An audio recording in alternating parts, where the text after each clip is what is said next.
Hello મિત્રો, તો હું આજે લઈને આવી ગઈ છું દાબેલી, કારણ કે મેં મસાલો બનાવ્યો હતો તો થયું લાવો ચાલો શેર કરીએ આપણે મિત્રો સાથે.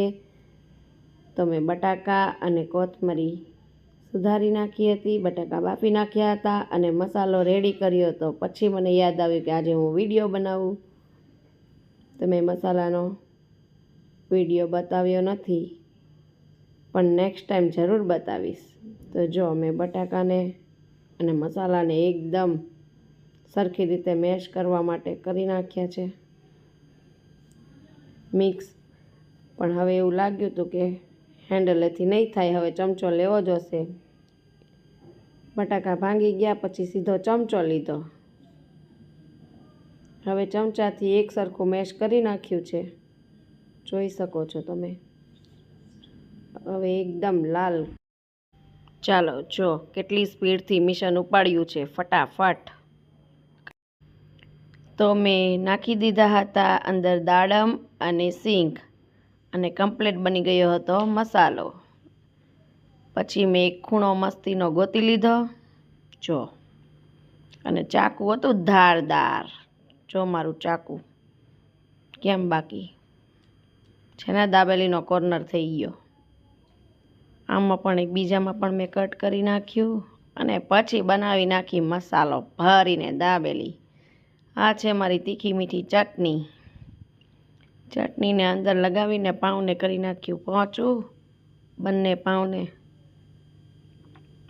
જો તીખી મીઠી ચટણી લાગે મસ્તીનીઓ પણ.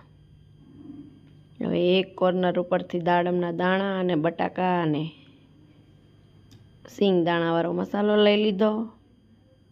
વચમાં ભર્યા ડુંગળી. હવે પાછી ભરી દઈશ એના માથે હું બટાકાનો મસાલો, અને કવર કરી દીધું ફૂલ જમ્બો દાબેલી જેવું.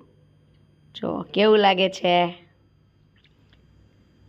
કોને કોને મોઢામાં પાણી આવે છે મેસેજ કરજો. એવી જ રીતે મેં પાછી બીજી પણ ભરી દીધી.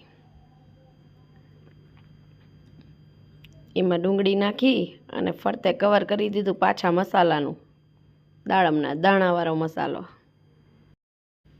તો મેં લઈ લીધી હતી એક પેન, કારણ કે આપણે દાબેલીને શેકવાની હતી ગરમા ગરમ દાબેલી બનાવવા માટે. મેં વિચાર કર્યો કે ઘીથી શેકું કે તેલથી શેકું. પછી એમ થયું કે લાવને બટરથી શેકું, તો બટર લઈ લીધું હતું. જો આ હતું અમૂલ બટર. બટરને વાટકીમાં કાઢ્યું અને નિરાતે ધીમે ધીમે શેકવાનું ચાલુ કર્યું. પેન ગરમ થાય ત્યાં બટર નીકળી ગયું. હવે એક મસ્તીનો પીસ કરીને પેલા લોઢી ઉપર શેકી લીધો બટરને. હવે એમાં ફરતી કોર પેલા બટરથી ઘસીને ગરમ કરવા મૂકી દીધી. બંને દાબેલી બંને છોકરાઓની એક એક, કારણ કે એને નાસ્તામાં ખાવાની હતી. જો જોઈ શકો છો મારી જાંબો દાબેલી શેકાઈ રહી છે બટરમાં. પાછું મને થયું લાવને હું પણ એક લારી સ્ટાઈલ શેકી લઉં હાથેથી. એ પણ કર્યા. જો છે ને લારી સ્ટાઈલ, લારીવાળા શેકે એ જ રીતે શેક્યું છે ને. વાહ, ગરમ પણ નથી લાગતું. ચાલો ચાલો. તો જુઓ આ મારી દાબેલી શેકાઈને મેં નીચે ઉતારી લીધી છે. હવે આપણે એમાં સેવ વગર દાબેલી તો અધૂરી જ છે આપણી. એના માટે એકદમ ઝીણી સેવ હતી મારી પાસે, તો મેં લઈ લીધી, એમાં ડીપ કરી દીધી.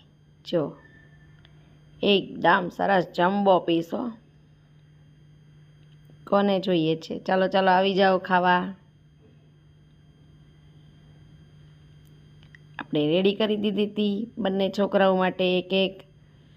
તો ચાલો તમે પણ દાબેલી ખાવા. Bye bye.